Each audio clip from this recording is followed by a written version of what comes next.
away. Monday to Friday at 12:30 p.m. only on Bloomberg Quint.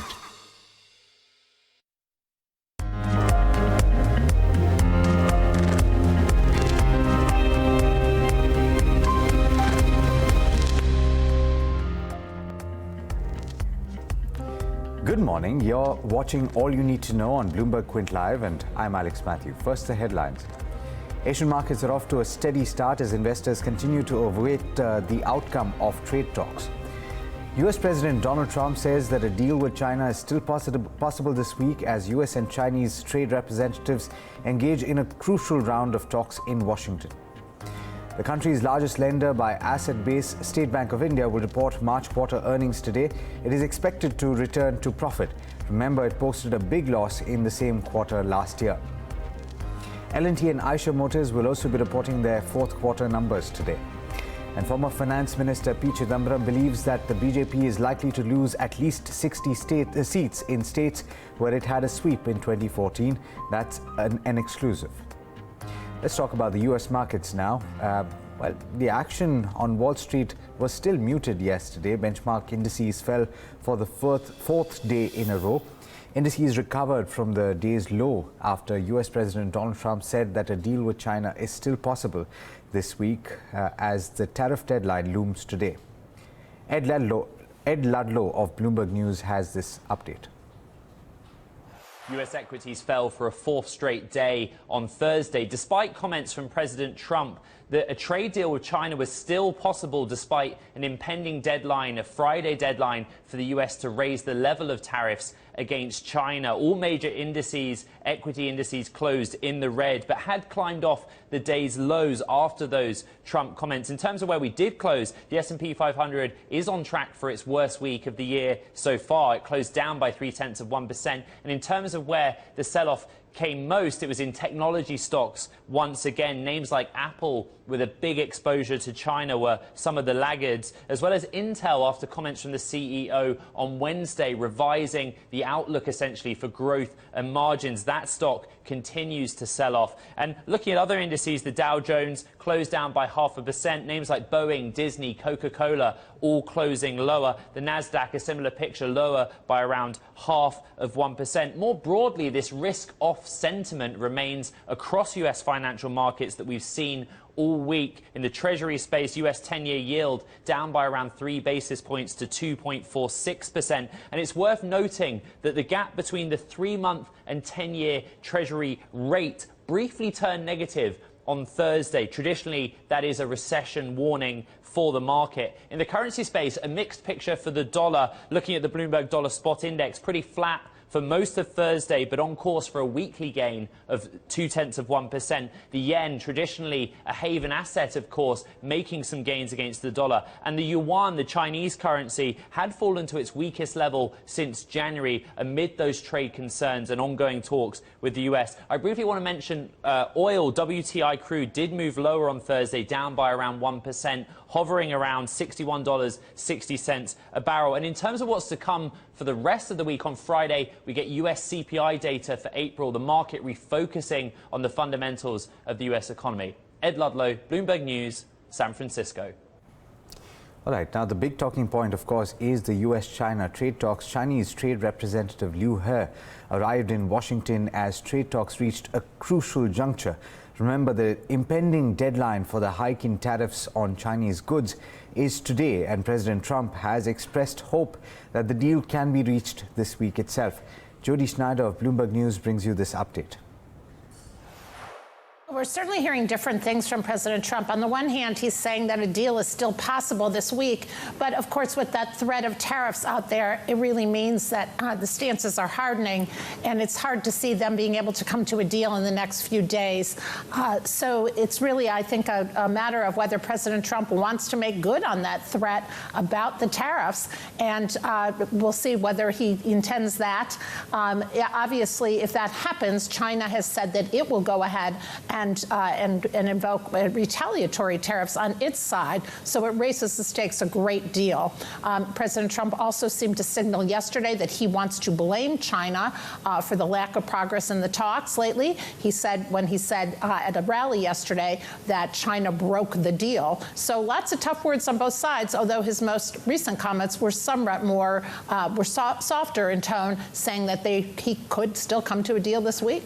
Yeah, we've really been seeing lots of conflicting signals coming not only from President Trump, but also from China. So when we talk about 10% to 25% tariffs on $200 billion of goods, what exactly are we talking about?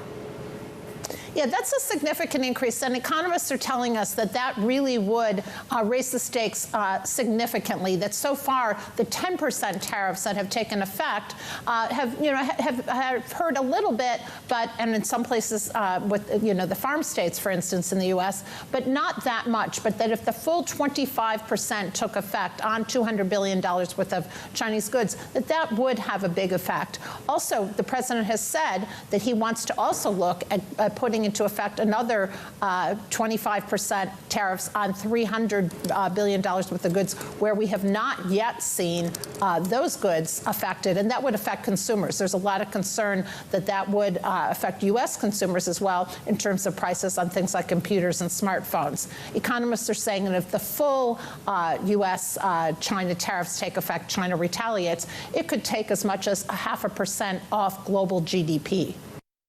And that's certainly a concern for most markets. However, after the U.S. close, remember we told you about the U.S. close, just want to refer to the Asian markets this morning.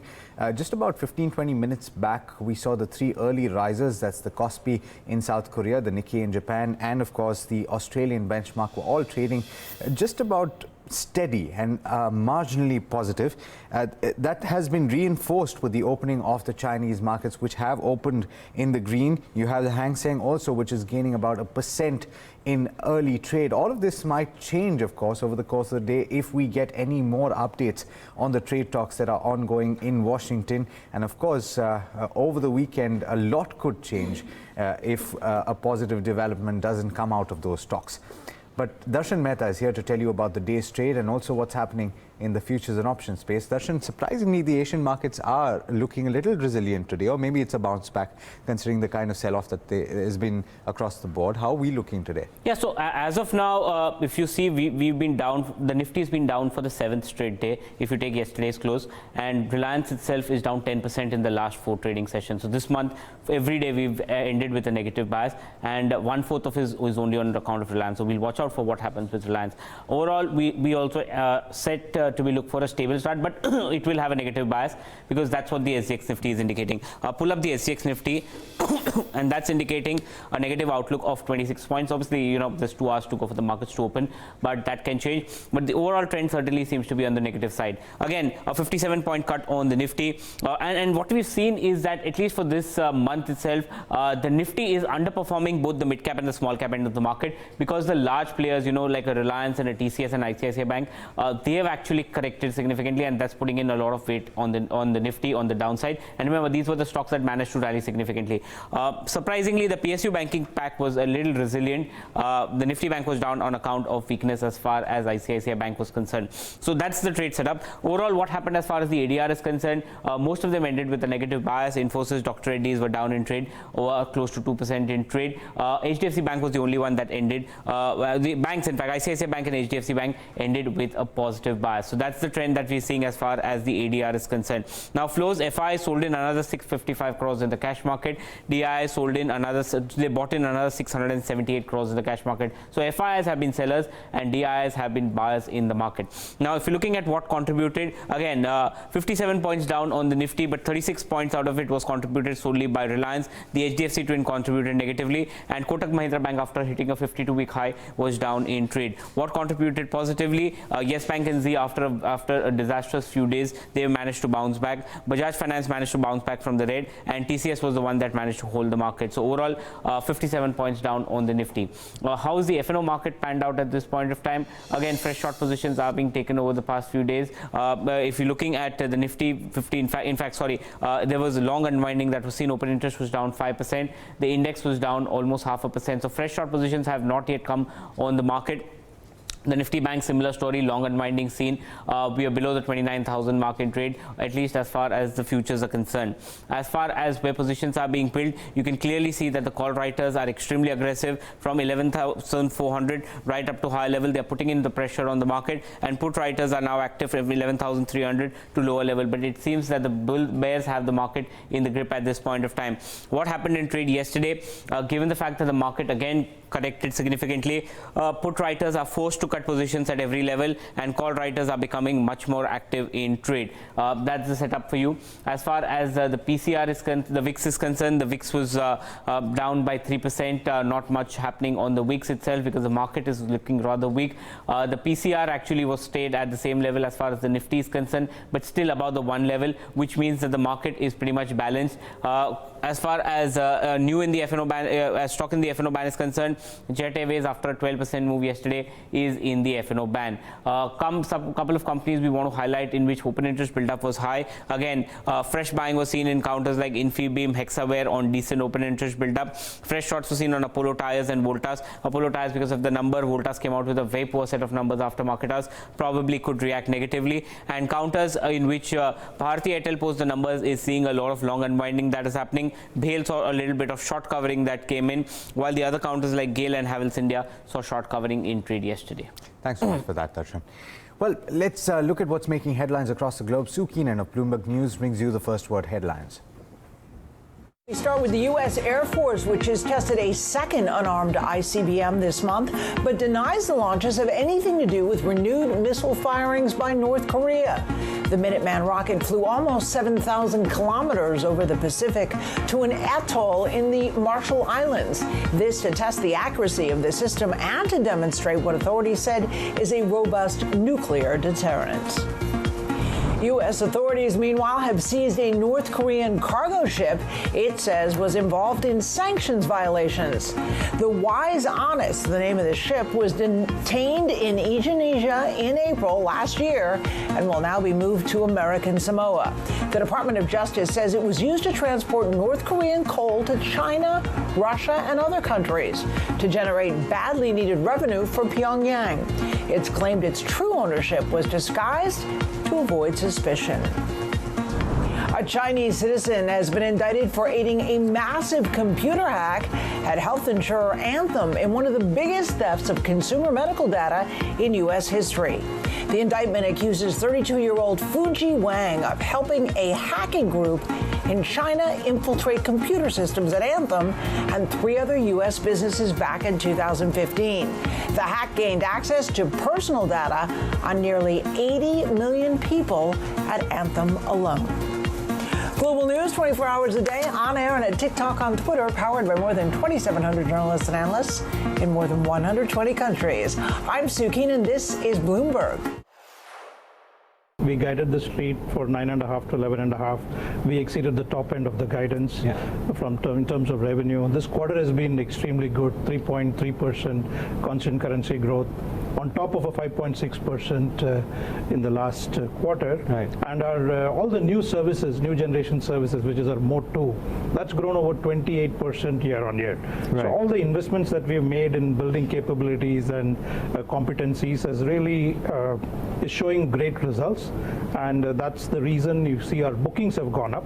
This Right. quarter marks the 3rd peak in terms of booking. This year we hit 3 peaks in terms of total bookings.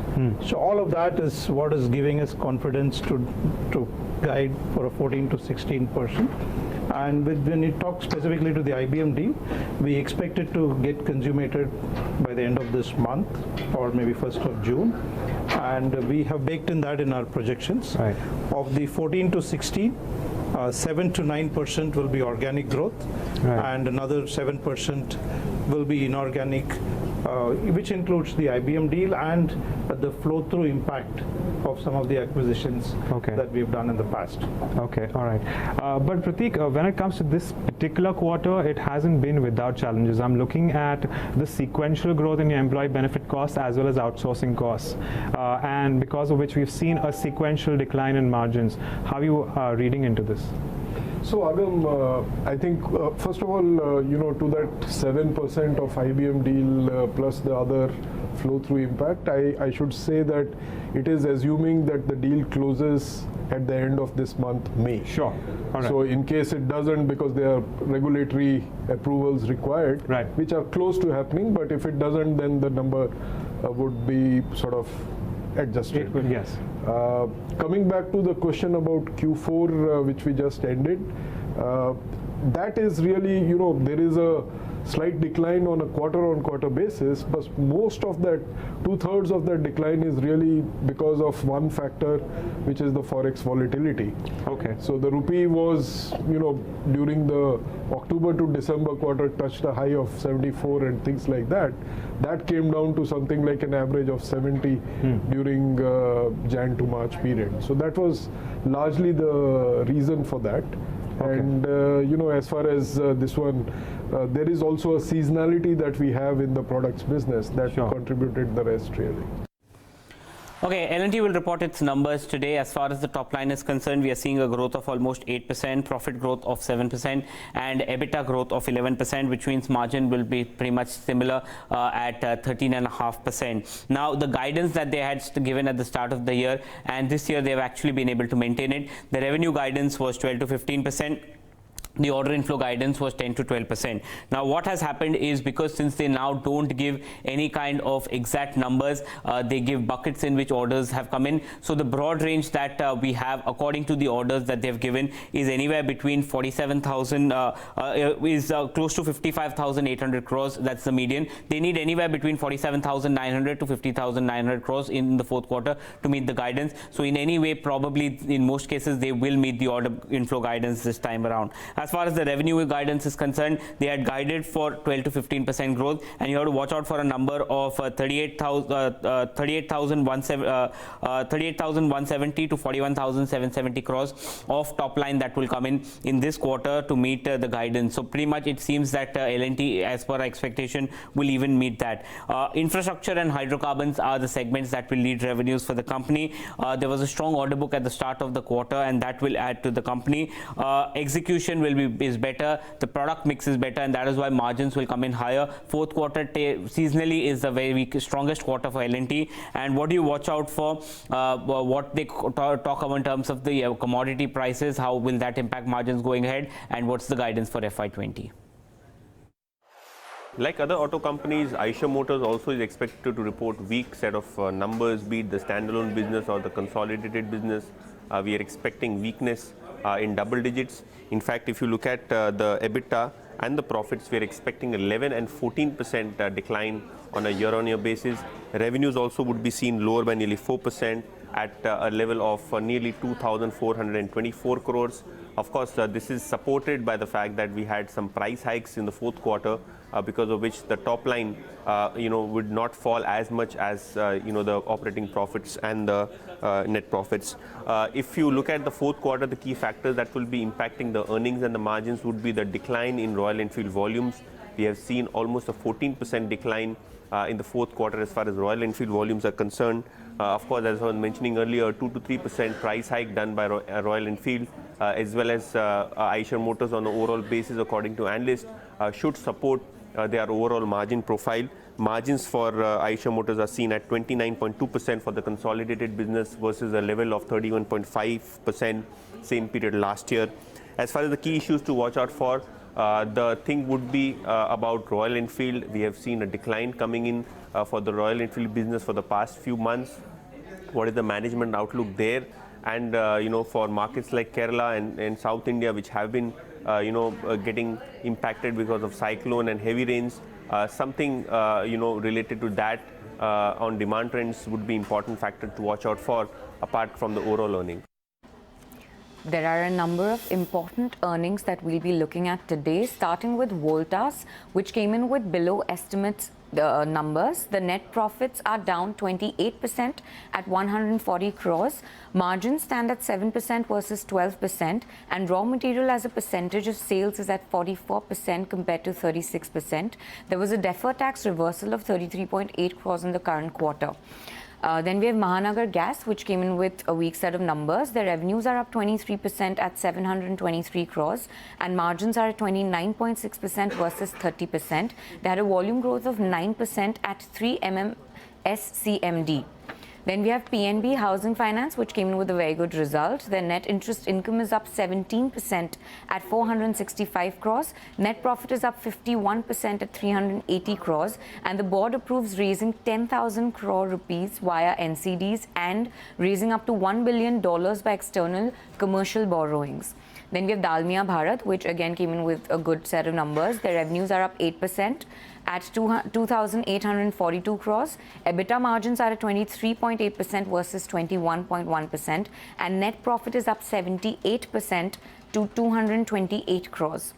Reliance Industries acquires 100% stake in Hamleys Global Holdings Limited for 620 crore rupees. The promoter of McClure Russell India pledged 78 lakh shares, which is about 7.5% stake, with IndusInd Bank on April 30th. The promoter of Everready Industries, Williamson, Mega and Company, created a pledge of 57 lakh shares, which is 8%, in favor of IndusInd Bank on April 30th.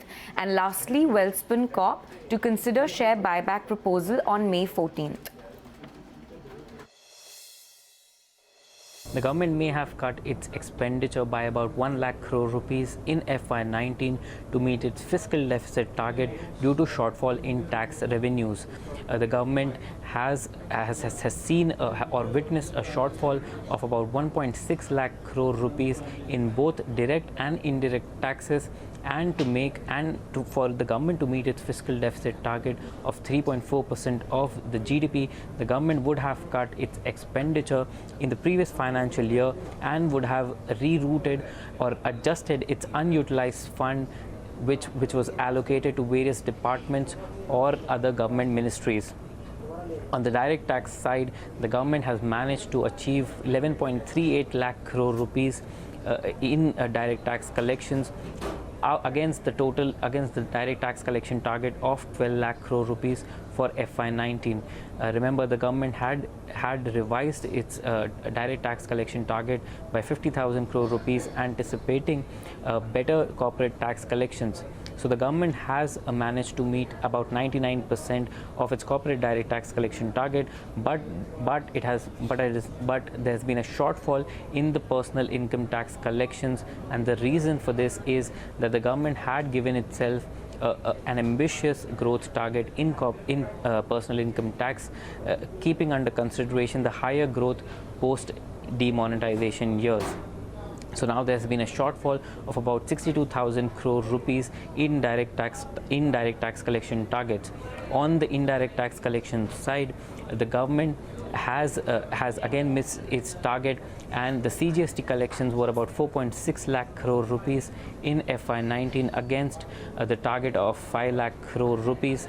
On the customs collection side, the government has managed to meet its target of 1.3 lakh crore rupees and has seen higher collections in the compensation cess fund as well.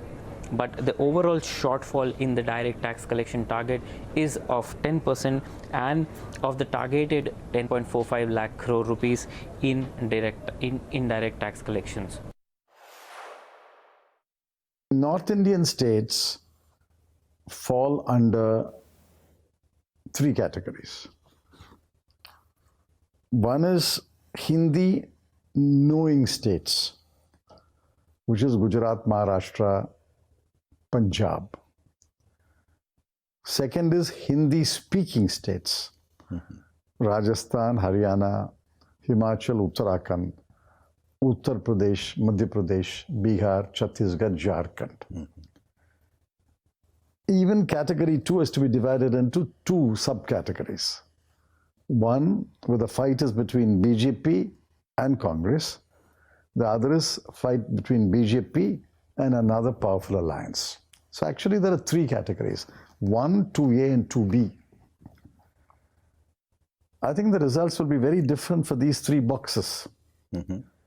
Gujarat, Maharashtra and Punjab, the BJP is bound to lose seats because it got 26 out of 26 in Gujarat, 42 out of 48 in Maharashtra. 4 plus allies, Akali got something out of 13 in Punjab. They're bound to lose.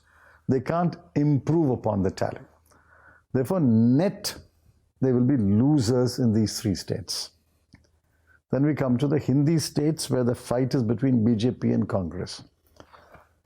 Rajasthan, Madhya Pradesh, Chhattisgarh, Jharkhand, Uttarakhand,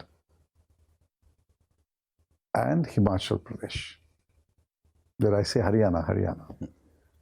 In these states, again, the BJP is bound to lose. 25 out of 25 in Rajasthan. How can they improve upon it? They're bound to lose. Similarly, in Bihar, they've already got, I think, 32 or something. 31. They're bound to lose. Chhattisgarh, I think they had 10 out of 11. They're bound to lose. In all these states, whatever they lose, the Congress will gain. But these losses in the third category, BJP versus another alliance, 2 states, Uttar Pradesh and Bihar. But Uttar Pradesh and Bihar, between them, have got 120 seats. Out of the 120 seats, BJP and its allies today, I think, have something like 105 seats or so. They're again bound to lose. They won't lose to the Congress, but they will lose to somebody else. So in whichever box you look at, how can the BJP improve on its tally? So losses are there, but they could be marginal. So technically there will be a coalition government, but led by Mr. Modi. What is marginal, I want to know. I don't know what is marginal. If they lose 100 seats, how is it marginal? You are anticipating they will lose 100 seats? Well, I think outside of Uttar Pradesh alone, but I can't speak about Uttar Pradesh now. Outside of Uttar Pradesh alone, the BJP is likely to suffer a net loss of at least 60 seats. Okay. Gujarat, Maharashtra, Rajasthan, Madhya Pradesh, Chhattisgarh, Jharkhand, Haryana, Punjab, and Bihar.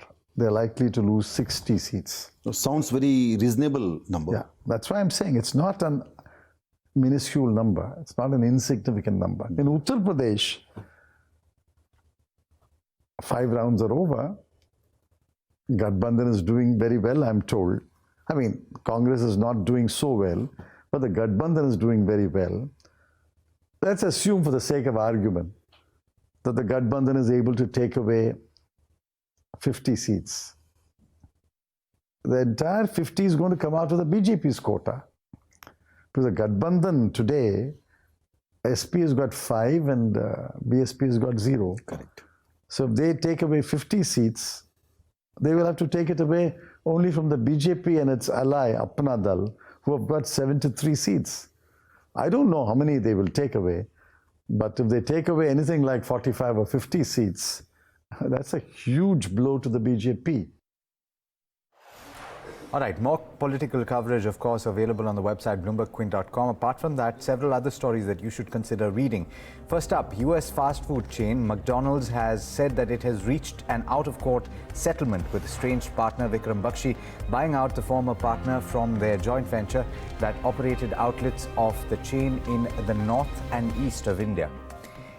In the M&A space, Reliance Brands, which is an arm of Mukesh Ambani's Reliance Industries, has bought 260-year-old British toy retailer Hamleys from C. Banner International for an undisclosed amount.